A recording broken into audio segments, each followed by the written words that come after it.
Hola chicos, yo soy Valeria Riojas, soy la maestra de bioquímica y les voy a hacer este pequeño video para la evidencia que mañana tienen de carbohidratos. Recuerden que si ustedes son de los grupos que también les van a preguntar de glucólisis, ya está ese video en YouTube. Entonces busquen glucólisis, Instituto Mortagi y ahí ya está. Ahorita solo voy a hablar brevemente de carbohidratos y los puntos importantes que tienen que saber. Vamos a empezar. Los carbohidratos son las moléculas más abundantes que existen en la naturaleza. ¿Qué es lo que tengo que saber? Pues tienen muchas funciones. En el segundo parcial de bioquímica solamente nos vamos a centrar en las funciones energéticas, como portadores de energía inmediata y como depósitos de energía. Entonces, los carbohidratos los puedo clasificar de acuerdo a muchas formas. Lo que usamos en bioquímica, o al menos lo que se usa en el libro del Ferrier, es clasificar a los carbohidratos de acuerdo a si están formados por una unidad, y esos son los monosacáridos. Si están formados por 2 unidades, son los disacáridos. Más de 2 unidades serían los oligosacáridos y eventualmente se harían los polisacáridos. La mayoría de los libros te dice que de 3 a 10 estructuras o de 3 a 10 unidades de carbohidrato es el oligosacárido y más de 10 ya es el polisacárido, ¿de acuerdo? Ahora vamos a empezar a hablar de los monosacáridos. Si tú entiendes los monosacáridos, lo demás se te va a hacer mucho más sencillo. Entonces vamos a empezar. Los monosacáridos son carbohidratos simples formados únicamente por una unidad. ¿Qué es relevante aquí? Pues los 3 monosacáridos de importancia médica. Tienes que saber que hay más, pero los 3 que de ley tienes que conocer es a la glucosa, a la galactosa, a la fructosa. Vamos a continuar. Los monosacáridos los puedo clasificar también de acuerdo a muchos parámetros. Entonces, el primer parámetro con el que yo los voy a clasificar es de acuerdo al grupo funcional que presentan.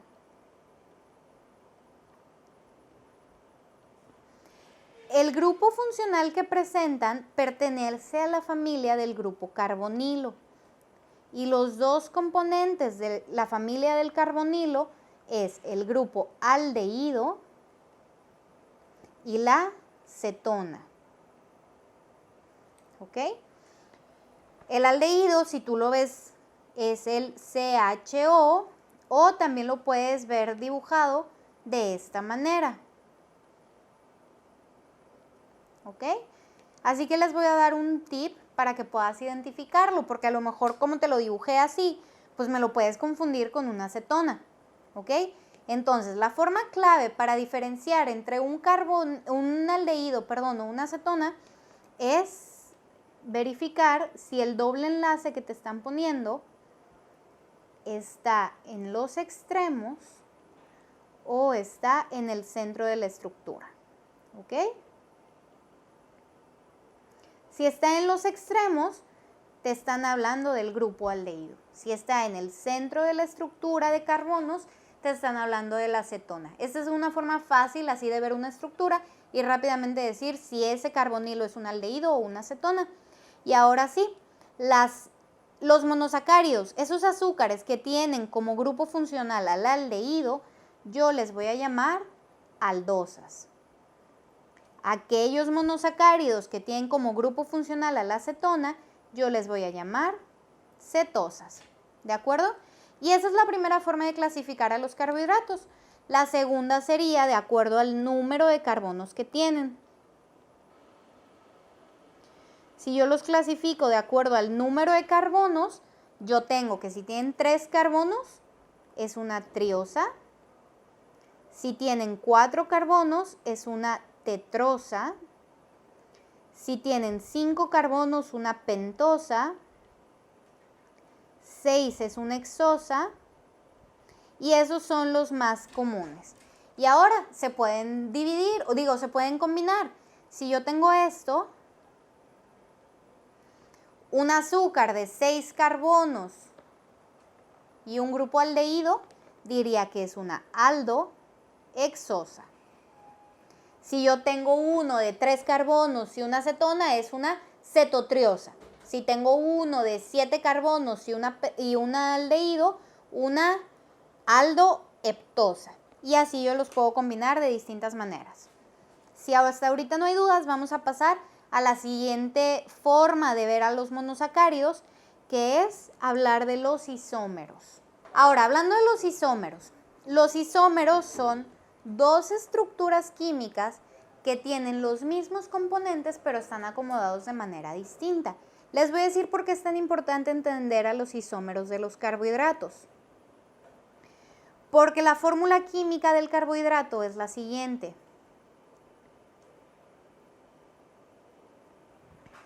Entonces, si yo tengo una hexosa, por ejemplo, yo tendría que es C6H12O6.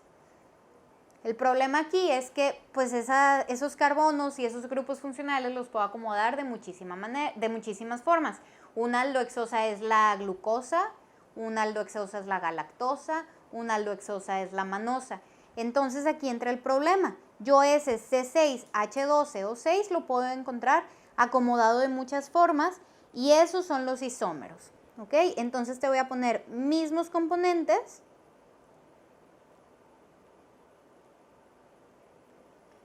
y acomodo distinto. Ahora bien, los isómeros más importantes de los carbohidratos son 3, es decir, los tipos de isómeros o la forma en la que se isomerizan los carbohidratos. Yo tengo a los enantiómeros, yo tengo a los epímeros y yo tengo a los diazestereoisómeros.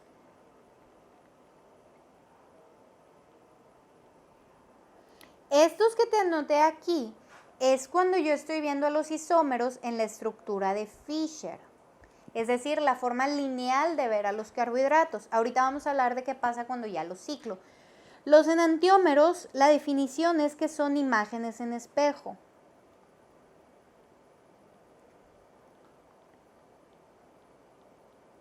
¿Cómo los puedo identificar fácilmente?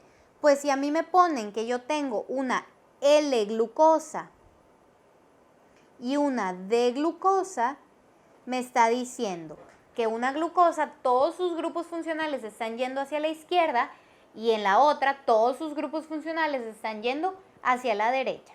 Entonces, eso cumple con la característica de que es una imagen en espejo. Si yo las superpongo o si yo las enfrento, pues van a reflejarse. Ahora, ¿qué pasa cuando yo una imagen en espejo la intento poner una encima de otra? Pues te das cuenta que no son iguales. Entonces son imágenes en espejo no superponibles. ¿De acuerdo? ¿Qué más puedo saber de esto? Otro sinónimo de imágenes en espejo es imágenes especulares.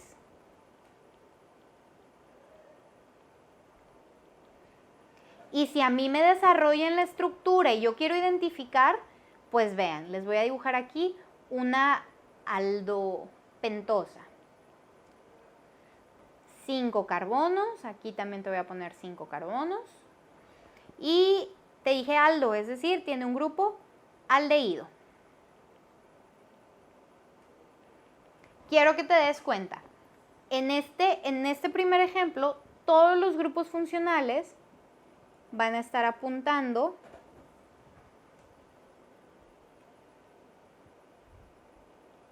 hacia la derecha. En todos los grupos funcionales van a estar apuntando hacia la izquierda. Esto solo es una manera de ejemplificar, no está completa la estructura. Entonces, en este caso sería una D-aldopentosa y en este caso sería una L-aldopentosa. Si yo enfrento estas dos imágenes en el espejo, te das cuenta que son totalmente especulares, es decir, se están reflejando. Si yo las intentara superponer, pues no tendría nada de parecido. Si no hay dudas con enantiómeros, vamos a pasar a los epímeros.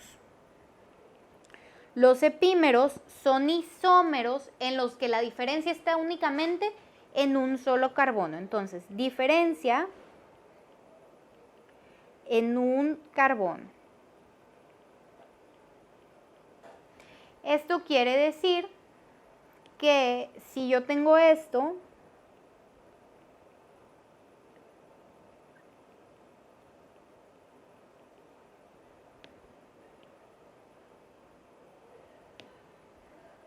te voy a dibujar una pentosa también.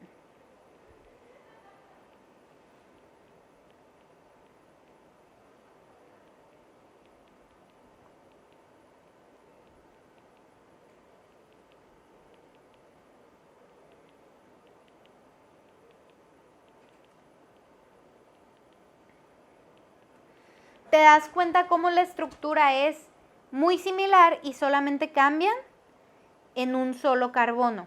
Esa es la definición de un epímero, ¿ok? Y entonces ahí ya puedes decir que tienes epímeros en C1, en C2, en C3, dependiendo de cuál sea el carbono que es distinto. Los dos epímeros que tienes que conocer muy bien, porque siempre son preguntas de examen, son la glucosa y la galactosa. Son exactamente iguales y solamente cambian en C4. En el cuarto carbono, un grupo está hacia un lado y uno hacia otro. Entonces, estos son epímeros en C4. Y en el examen te pueden poner cuál es el epímero en C4 de la galactosa, la glucosa. Y los otros son la glucosa y la manosa, que se caracterizan por ser epímeros en C2. Si ya no hay dudas con epímeros, vamos a hablar de los diacestereoisómeros. Estos son los isómeros que quedan. Si tú te enfrentas a una estructura y te das cuenta que no es una imagen en espejo, porque no todos los grupos van hacia lados opuestos, entonces tu segunda pregunta es, ok, si la diferencia estuviera nada más en un carbón, pues estaría hablando de un epímero. Pero si no son ni en espejo y no son epímeros, lo que te queda es que sean diacestereoisómeros. ¿De acuerdo? Esto es todo sobre los isómeros que están en la estructura de Fischer.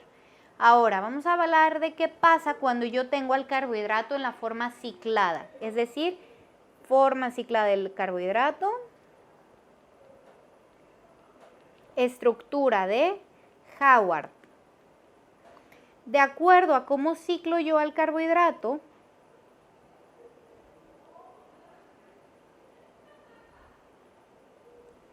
yo voy a tener esto.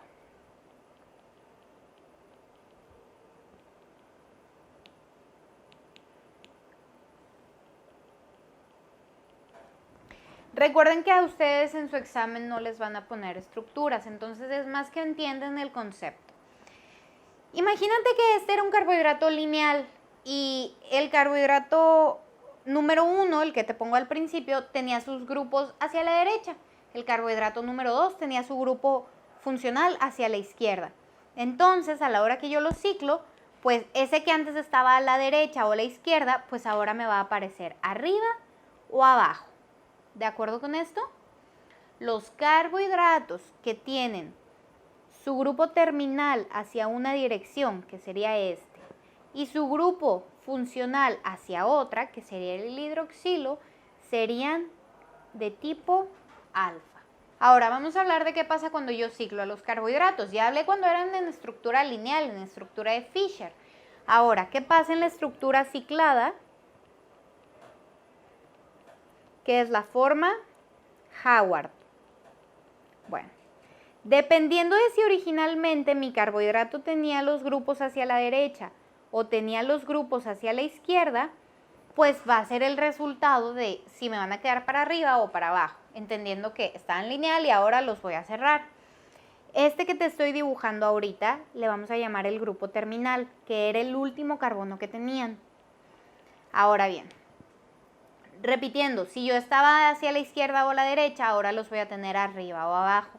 En este primer ejemplo te voy a poner el grupo terminal está viendo hacia arriba y el grupo funcional está viendo hacia abajo. Cuando el grupo terminal y el funcional van en direcciones opuestas, ese es de tipo alfa. Cuando el grupo terminal y funcional van hacia la misma dirección, ese es un carbohidrato de tipo beta.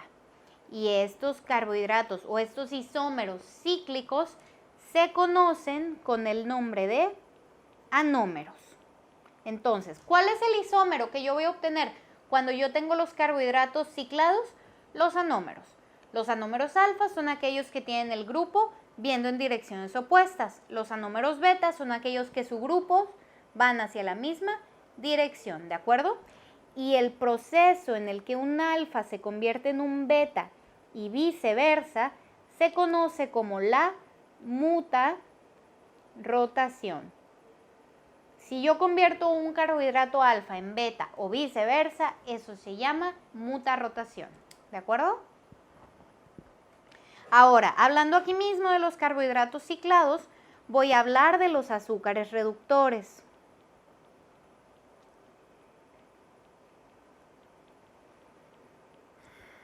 Los azúcares reductores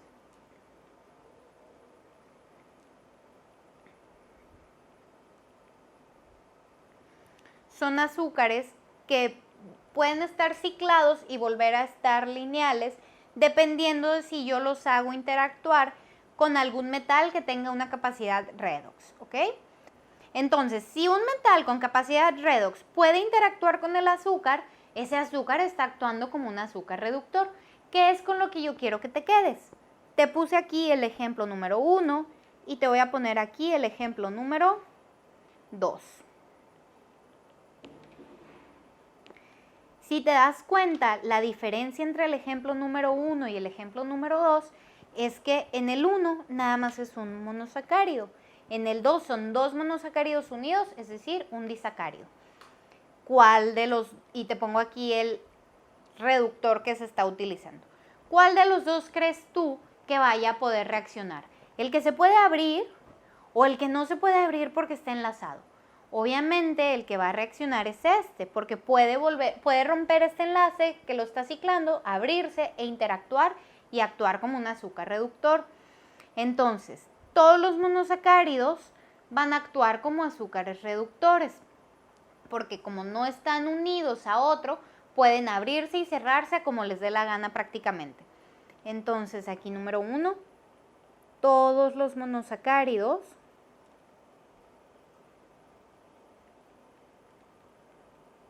son reductores.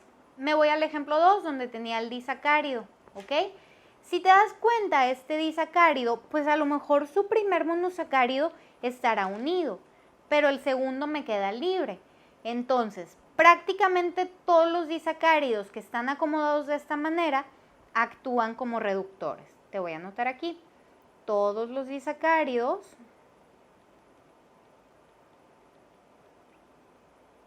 son reductores, excepto el siguiente caso. ¿Qué pasaría si el enlace fuera de esta forma?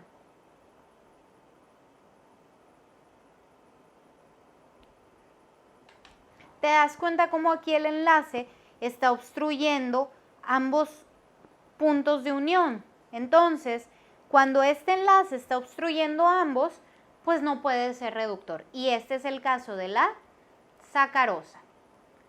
Entonces, nada más repitiendo, un azúcar reductor es aquel azúcar que puede abrirse, puede cerrarse y actuar con algún metal o algún compuesto que tenga capacidad redox. Todos los monosacáridos, al no estar enlazados, pueden actuar como reductores.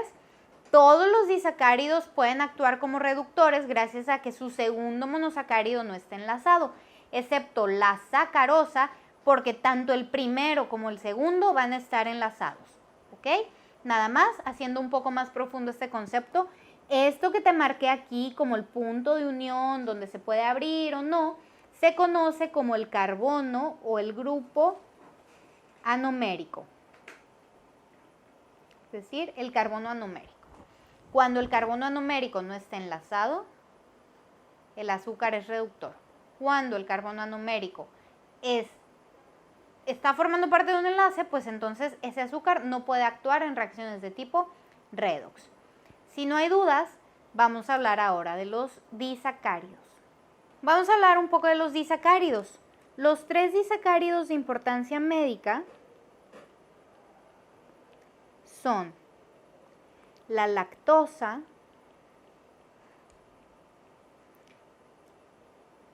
la sacarosa y la maltosa.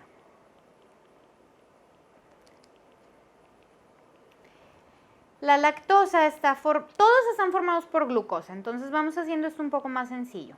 Todos contienen glucosa y la diferencia va a estar en el segundo monosacárido. La lactosa, su segundo monosacárido es la galactosa. La sacarosa, su segundo monosacárido es la fructosa. Y la maltosa, su segundo monosacárido es otra vez una glucosa. Entonces estos se van a estar enlazando para formar a los monosacáridos. Y ahora, ¿qué tengo que saber? Que es bien importante. El enlace que utilizan los carbohidratos o los azúcares para enlazarse se conoce como el enlace glucosídico. ¿De acuerdo? Vamos a meterle un poco más de profundidad. La nomenclatura del enlace glucosídico me obliga a conocer el conteo de los carbonos de una estructura que ya está ciclada. Y es bien sencillo. Si recuerdan, este primer carbono, que es de donde se abre y se cierra, que se llamaba carbono anomérico, ese va a ser mi carbono número 1. ¿Ok? Entonces aquí voy a poner en grande cómo es el conteo de los carbohidratos. Carbono anomérico es el carbono 1 y me voy en sentido de las manecillas del reloj. Carbono 5 y aquí mi grupo terminal es el carbono 6. Siempre se confunden y piensan que aquí tengo el sexto carbono. Ese solo es un oxígeno, te muestra cómo se está cerrando la estructura. El carbono 6 está representado por el grupo terminal. ¿De acuerdo? Y entonces imaginémonos que así se forma este ejemplo de disacárido. Tengo otra vez carbono 1, 2, 3, 4, el 5 y el sexto, el grupo terminal. Sigo con la nomenclatura del enlace glucosídico. Ahora, yo tengo que saber si mi carbohidrato es alfa o es beta. Si te das cuenta en este caso, grupo terminal está yendo hacia arriba, grupo funcional está yendo hacia abajo. Cuando iban en direcciones opuestas, es un anómero de tipo alfa. Entonces, chequen esto. Este enlace va de un anómero alfa y el enlace empieza en el carbono 1 y va hacia el carbono 4. Este es un enlace glucosídico alfa 1,4. Ahora, te voy a poner el otro ejemplo para que veas. Va a ser la misma dirección, nada más que va a cambiar el tipo de anómero. Te voy a poner en este caso un anómero beta.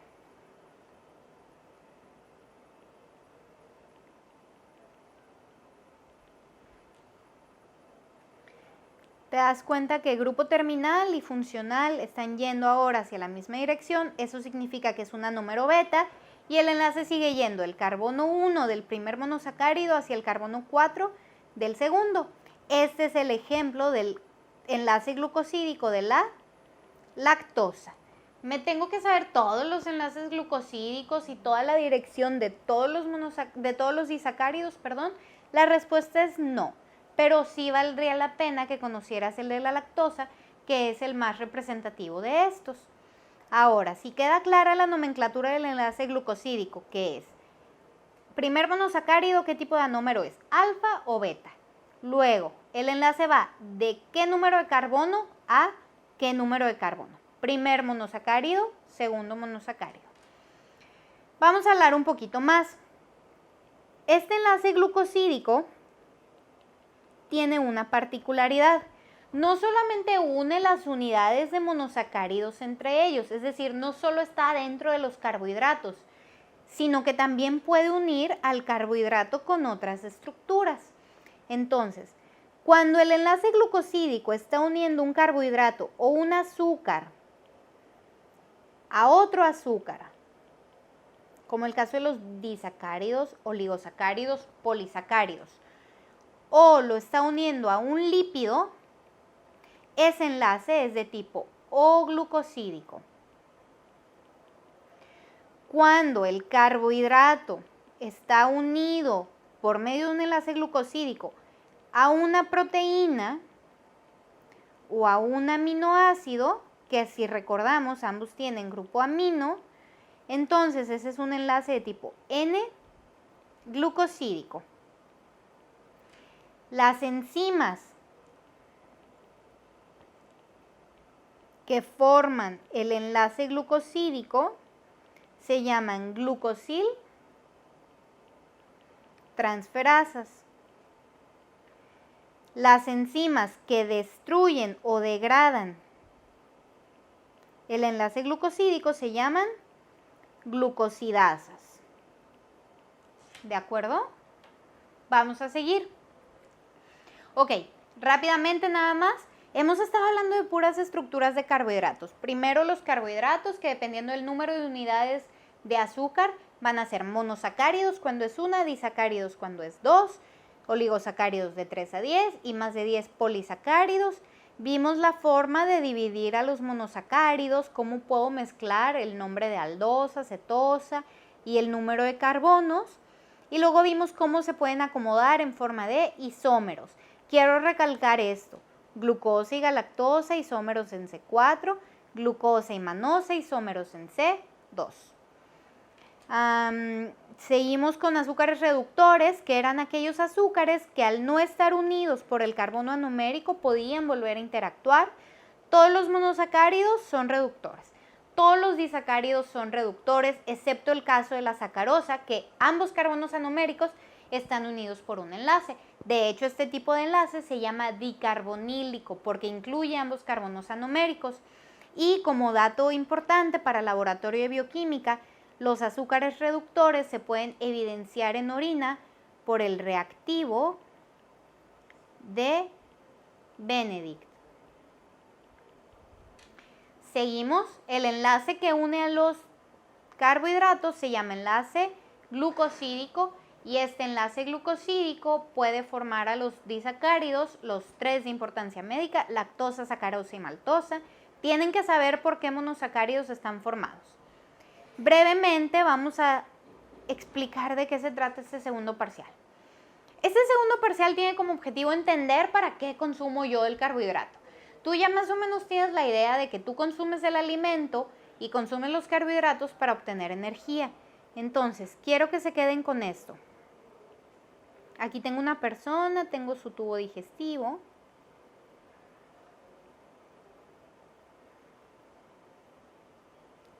Y aquí voy a ponerte que se va a comer una galleta, es decir, contiene azúcares, carbohidratos. Esta galleta va a entrar al tracto digestivo y lo primero que le va a pasar es que va a empezar a convertirse en moléculas cada vez más pequeñas y más simples, ¿ok? Estas moléculas más pequeñas y más simples van a representar a los monosacáridos. Y este proceso en el que azúcares más grandes o más complejos se van rompiendo hasta sus unidades más pequeñas se conoce como la digestión. ¿Cuál es el objetivo de digerir? ¿Y cuál es el objetivo de tener entonces en el intestino moléculas simples como los monosacáridos? Pues es que es la forma de absorber, absorción. ¿De acuerdo? Una vez que yo absorbo, aseguro que estos nutrientes que están en el tracto digestivo lleguen a la sangre y una vez que llegan a la sangre, pues van a poder llegar a los distintos tipos de células, ¿ok? Llegan a las células y entonces entran en las vías metabólicas, que es de las que vamos a estar hablando en los temas siguientes. Vamos a hacer un pequeño énfasis en la digestión. Rápidamente les voy a dibujar aquí un tracto digestivo y vamos a hablar brevemente de la digestión de carbohidratos, cómo se llaman las enzimas y dónde están localizadas. Rápidamente, la digestión de carbohidratos, pregunta de examen, inicia en la boca con la enzima alfa, alfa amilasa salival. La alfa amilasa solamente va a romper enlaces glucosídicos de tipo alfa, por lo tanto, los únicos carbohidratos que vamos a poder digerir son de tipo alfa. Y pregunta de examen, el principal carbohidrato de la dieta es el almidón. Ahora bien, la digestión de carbohidratos se detiene en el estómago y continúa en la primera porción del intestino delgado con una enzima que viene del páncreas. Veremos en clase cómo el páncreas y el intestino están conectados y el páncreas tiene muchas enzimas que vierte hacia el duodeno, que es la primera porción del intestino delgado, y contribuyen con la digestión. Esta segunda enzima que viene del páncreas y actúa a nivel intestinal se conoce como la alfa amilasa pancreática. Finalmente, las enzimas del intestino se encargarán de romper a los carbohidratos que queden. Ya para este entonces, pues máximo tendrás oligosacáridos o disacáridos. Y las enzimas en el intestino que van a romper a estas unidades para ya poder liberar a los monosacáridos se llaman disacaridasas, que en conjunto se conocen como las enzimas del borde en cepillo. El borde en cepillo es toda esa forma que adquiere el intestino delgado y todas las células que se van a encargar de absorber. ¿De acuerdo? Y voy a tener, por ejemplo, la disacaridasa que rompe lactosa se va a llamar lactasa. La disacaridasa que rompe sacarosa se va a llamar sacarasa. Y así sucesivamente. ¿Ok? Más o menos a la mitad del intestino, luego vamos a ver específicamente dónde, a la mitad del intestino delgado, que es el lugar donde te estoy marcando, termina la digestión de carbohidratos. Entonces, en una persona que no hay ninguna alteración, la digestión de carbohidratos termina en el intestino delgado y el intestino grueso ya nada de carbohidratos va a recibir. Ahora, ¿qué pasa cuando el intestino grueso, por algún defecto en la digestión que estaba más arriba, recibe a los carbohidratos? Bueno, va a empezar con un conjunto de signos y síntomas que se conocen como la malabsorción. Vamos a hablar un poco más de este mecanismo en clase. Nada más quédense con que la malabsorción de carbohidratos se debe a la presencia de carbohidratos en el intestino grueso. No deberían de estar, debieron de haberse absorbido arriba. Y esta malabsorción se caracteriza por diarrea, por flatulencias o presencia de gases y en medicina estos gases los llamamos meteorismo y pues distensión abdominal. Esta distensión obviamente al paciente le va a crear dolor.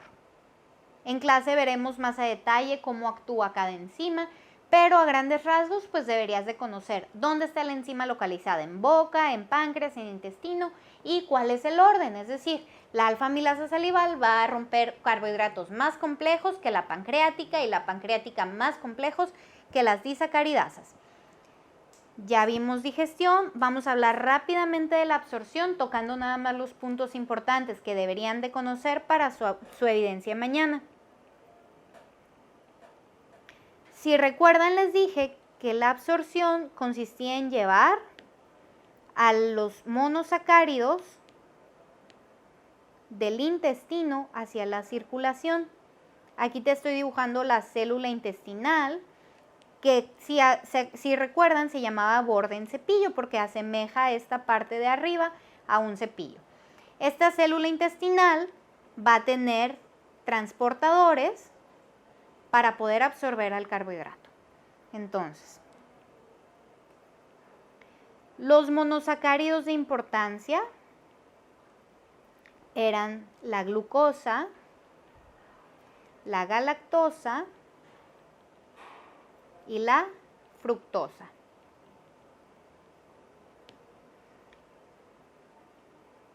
La glucosa y la galactosa van a entrar a la célula por el mismo transportador. Este transportador se llama SGLT1. Entonces, ambas entran por SGLT1 y el chiste del SGLT1 es que mete al monosacárido unido al sodio. Entonces, aquí tengo cómo entran tanto glucosa y sodio a la célula intestinal como galactosa y sodio a la célula intestinal. Si te das cuenta, aquí todavía yo no las llevo a la circulación general. Entonces va a haber un segundo transportador. Pero antes vamos metiendo la fructosa a la célula intestinal por medio de un transportador que se llama GLUT5. El GLUT5 entonces sirve para que la fructosa pase de la luz intestinal hacia el enterocito. ¿Cómo salen ahora los monosacáridos a la circulación? Todos comparten el mismo transportador, que es el GLUT2. Entonces, no es lo mismo que yo te pregunte cómo entra la glucosa al enterocito, porque ahí te estaría preguntando por el SGLT1, a que te diga cómo entra la glucosa a la circulación sanguínea, porque ahí yo te estoy preguntando por el GLUT2, ¿de acuerdo? La fructosa entra al enterocito por GLUT5 y sale del enterocito hacia la sangre por el GLUT2. Y si no hay dudas con esto, me despido hablando nada más de los GLUTs. Los GLUTs son transportadores que meten a la glucosa principalmente a la célula y tengo GLUT1, GLUT2, GLUT3, 4 y 5. Existen más, en bioquímica solamente tienes que conocer estos. Número 1, todos meten glucosa excepto el GLUT5 porque el GLUT5 habíamos dicho que mete fructosa. Ahora sí, el GLUT1 está localizado en el eritrocito y en la barrera hematoencefálica.